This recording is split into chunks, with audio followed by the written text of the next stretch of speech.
بسم اللہ الرحمن الرحیم۔ وہ مان جاتا ہے، یہ اس کی سب سے خوبصورت صفت ہے، لیکن ہم مجبور ہو کر اس کی نہیں مانتے۔ وہ با اختیار ہو کر ہم سے مان جاتا ہے۔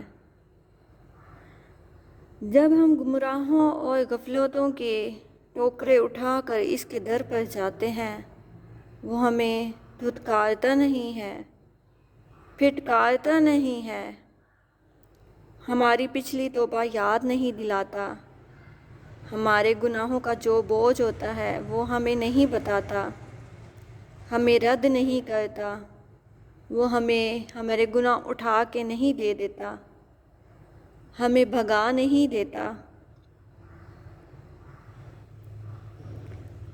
جب ہم توبہ کرتے ہیں، ہمیں دل میں اتار لیتا ہے، ہماری نیتوں کو پڑھ لیتا ہے۔ ہم جب ندامت سے دیکھتے ہیں، ہماری ندامت کو دیکھ لیتا ہے اور ہماری بندگی کو بھانپ لیتا ہے اور خوش ہو جاتا ہے، ہم پر احسان کرتا ہے اور ہمارے دل میں سکون نازل فرماتا ہے اور ہمیں معاف کر دیتا ہے۔ فَبِأَيِّ آلَاءِ رَبِّكُمَا تُكَذِّبَانِ۔ جزاک اللہ۔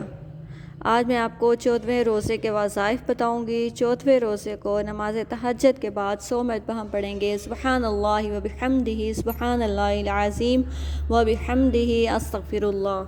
اس کے بعد ہم پڑھیں گے نماز فجر، سنت اور فرض کے درمیان ہم 3 مرتبہ پہلے اول و آخر درود شریف پڑھیں گے اور سجدے میں جا کے 40 مرتبہ پڑھیں گے یا رزاقو۔ اس کے بعد نماز فجر سورۃ توبہ کی آخری 2 آیات 21 مرتبہ پڑھیں گے، اور اس کے بعد ہم بعد نماز ظہر سورۃ فاتحہ پڑھیں گے، اور بعد نماز عصر دعائے قرب و نجات 25 مرتبہ پڑھیں گے۔ یہ دعا بہت اچھی ہے، یہ ہم روٹین میں بھی شامل کر سکتے ہیں۔ یہ ایک آیت الکریمہ حضرت یونس علیہ السلام نے مچھلی کے پیٹ میں پڑھی تھی، تو اللہ تعالیٰ نے انہیں نجات عطا فرمائی تھی۔ تو ہمیں بھی جو مشکل ہو اگر ہم پڑھیں گے، انشاءاللہ اللہ پاک ہماری مشکل آسان فرما دے گا۔